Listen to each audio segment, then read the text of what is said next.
अस्सलाम वालेकुम। मैं हूं रफ़ीक अमान। दोस्तों, मैं समझता हूं कि इंसान को गुर्बत से लड़ना चाहिए।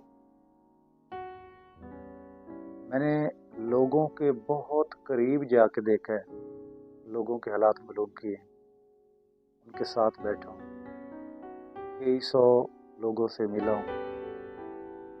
मैंने देखा है कि जब गुर्बत एक हद से ज़्यादा हो जाती है तो लोग दवा तक नहीं लेते, अपनी सेहत पे कंप्रोमाइज़ करते हैं।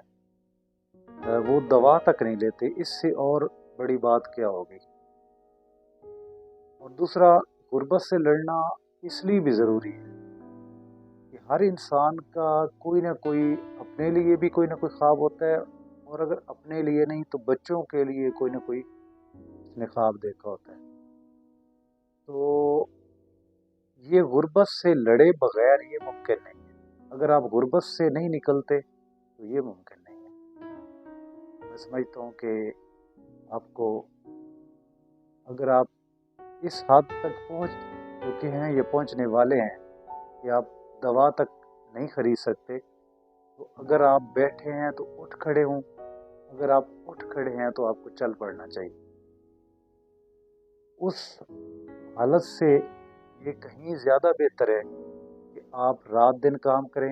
आप चाहे घर में रहें या घर से बाहर रहें, ये मैटर नहीं करता, लेकिन आपके बच्चों को और आपको इन चीज़ों से